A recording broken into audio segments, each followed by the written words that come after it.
समय की बात है, एक सुंदर राज्य था जहाँ सभी लोग खुशी से रहते थे। पर एक दिन एक भयानक सूखा पड़ा। नदियाँ सूख गईं, खेत बंजर हो गए और लोगों के चेहरे मुरझा गए। राजा बहुत चिंतित था और उनका बेटा युवा राजकुमार वीर अपने लोगों का दुख देखकर बहुत दुखी था। वीर ने अपने गुरु से पूछो, क्या इस सूखे का कोई उपचार है? गुरु ने उसे एक पुरानी कहानी सुनाई। दूर पहाड़ों के बीच एक गुप्त झील में एक जादुई कमल है जिसे अमृत कमल कहते हैं। कहा जाता है कि ये कमल जहाँ भी खिलता है वहाँ जीवन लौट आता है।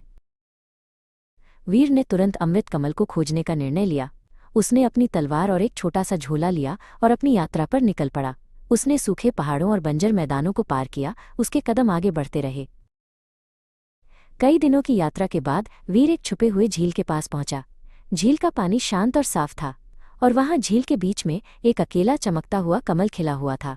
उस कमल से एक कोमल रोशनी निकल रही थी। जैसे ही वीर कमल के पास पहुंचा, झील के पानी से एक विशाल शांत जीव बाहर आया। ये जलज था, अमृत कमल का रक्षक। उसका शरीर पानी और पत्थरों से बना हुआ लग रहा था। जलज ने एक गहरी गूंजती हुई आवाज में पूछो, तुम कौन हो युवा, और यहाँ क्या चाहते हो? वीर ने बिना डरे जवाब दिया, मैं राजकुमार वीर हूँ और मैं अमृत कमल लेने आया हूँ। वीर ने जलज को अपने राज्य के दुख और अपने लोगों की तकलीफ के बारे में बताया। उसने कहा कि अमृत कमल ही उनकी आखिरी उम्मीद है। उसने सच्चे दिल से मदद मांगी।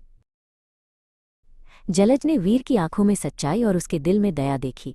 उसने समझा कि इस कमल की शक्ति सिर्फ एक जगह तक सीमित नहीं होनी चाहिए, बल्कि उससे सबकी मदद होनी चाहिए। जलज ने धीरे से कमल को झील से निकला और वीर को दे दिया।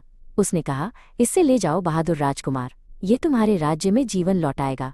वीर ने आभार से उससे कमल लिया। वीर अपने राज्य लौट आया। जैसे ही उसने अमृत कमल को अपने राज्य के तलब में रखा, आसमान में काले बादल छा गए और बूंदें गिरने लगी। पूरा राज्य खुशी से झूम उठा।